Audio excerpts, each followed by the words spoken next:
السلام علیکم ورحمت الله وبرکاتو. خدای مو راوله قدرمن لیدونکو، د روژې مبارک 15 ورځې هم ختمې شولې او دا د اخري او وروستۍ 15 ورځې پیل شوي دي.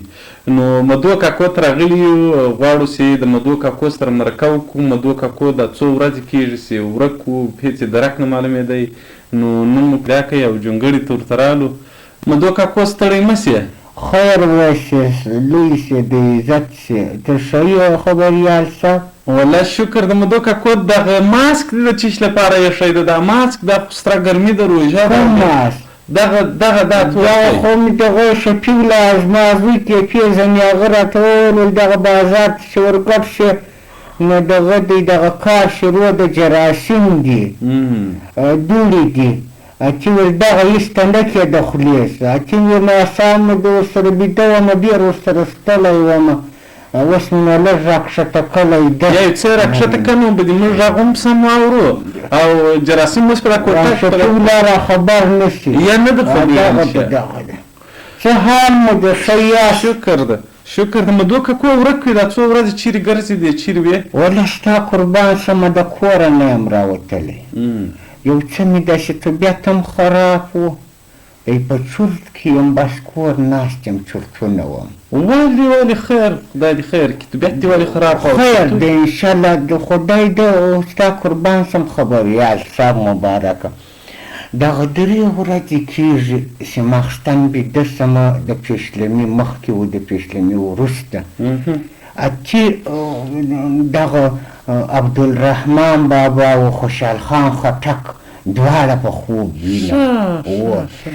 چې خو دا 2 ورځې مې سر نه پسې ګرځوی، بیخي دا برایي شپه په خوب کې راغله. چې ما ویل څه وکړم، وا څه دې وشي. عبدالرحمن بابا پر راژغ ویل دی ښه د شاعر کواره دې ده، چې ته شاعري شروع کړه. ما ویل زه ویل شروع یې کړه شاعري. چې بیا په دغه اخر کې یو پیغام هم و دا خلکو ته ویل دغه هم ور ورسوه.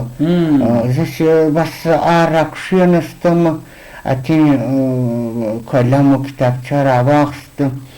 دغه کار چې روان ده، دا حکومت چې د طرفه سړک جوړوي، د دغه په باره کې مې یو شعر هم ولیکئ چې به مې شو بس دا د دوی یو وصیت مې پر ځای کړي، دا پیغام به نو تی بیا ورسوئ خلکو. اوس که ستا خوښ یو شعر ته به وروسته ولاړ شو. مدو کاکو په لومړي سر کې راته ووایه څنګه ده دا 2-3 ورځې بې له دا خوبو څه دي، بل کار وکړئ، خو دوکان ته هم نه وې راغلی، احتکار دې هم نه ده کړی، ګټه دې هم نه ده کړې، نور په باغ کې هم نه معلومېږي. او نه یم پرې ایښی په زه خدای که دغه خوبو کې مې څوک بند ده.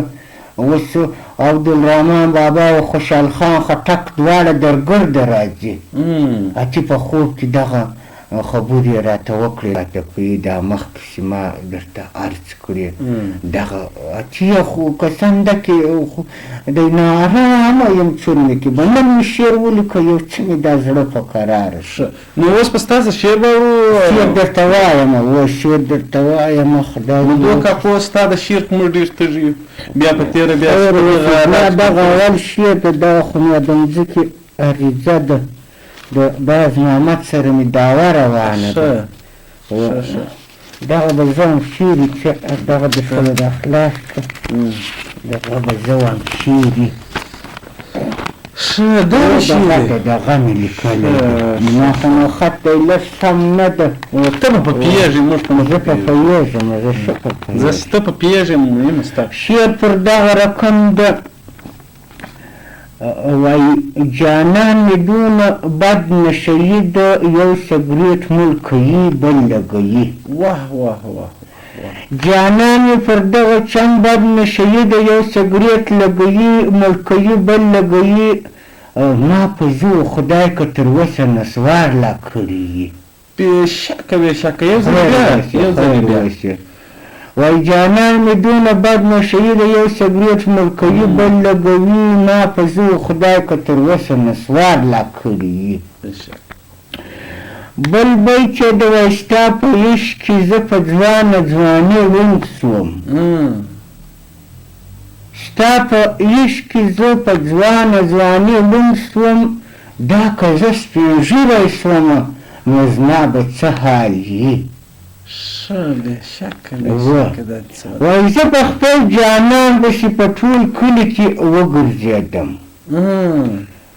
زه په خپل جانان پسې په ټول کلي کې وګرځېدم چا ولدورې ولاړی چا ولدورې ولاړی زه ډېر ستړی شوم په اوس مې لا دغه ګونډې درد کوي ډېر ښه دغه مې شعر و نو نو دا خو په دا شعر ته راکړه دا شعر تا خو ورسې دا شعر ما د سړک و د نوي کار و د بازار کې دا دوړو ته ویلی دلته خو دې ستا خو یادونه نه ده کړې ولې نسته کې دغه جانان د جانان و دغه جانان دغه دغه ده مطلب په شعر کښې ما دغه جانان یاد کړی دغه سکواټر والا ده دغه دکانونه چې نړوي دغه زموږ کلیوال د جانان نومیږي زما ملګری ده ښه نو دلته د جانان یوازې د جانان په خاطر دې دا ټوله کیسه سره ښوولې ده خو دغه شعر مې په دې پسې لیکلی ده ته مې دغه شعر لیکلی ده بل چې ستی وخت ډېر ونه نیسمه دغه پیغام یې راته ویلی ده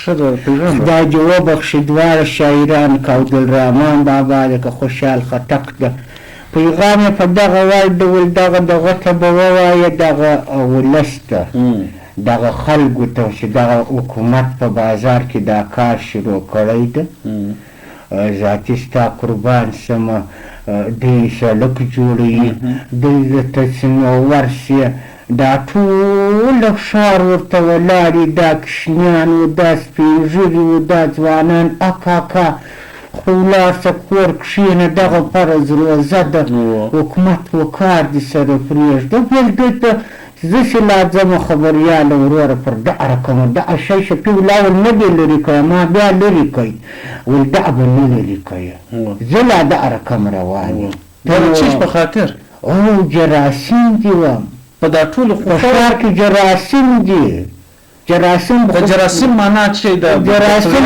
شفي ولا راته وایي زما خپله سر نه په خلاصېږي خو دوړې دي زه هم دا دوړې به ښیي اتې خو دغه خو دوړې دي په بازار کې وروره سبا به مریض یې دغه کشمیان به مو مریضان یي یا به دغه دوکان پر رانړېدلی تر دوکان به لاندې یو اتې پرېږدئ حکومت و خپل کار سره پرېږدئ وروره ته یو فرض روزه کې ورته ولاړست دغه یو پیغام اتې که چا منی ودین مني که نه منی موږ ورسوئ ځه کور دې ودان ډېره مننه مدو کاکو بعد له درو ورځو ځنډ څه مو پیدا کړې دا د نن مو ستا نوی په لومړي ځل ستا نوی جوړ سوی شعر واورېدی بل مو هغه ګټور پیغام چې تا ته پخوانو صوفي شاعرانو عبدالرحمان بابا او خوشحال خان خټک تر کړی دی په خوب کې پیغام دې هم تر ولسه ورسوئ نور به څه ویل نه لرې نور هېڅ ویل نه لرم دغه د پاتې شئ زما سره وزمات به وکړئ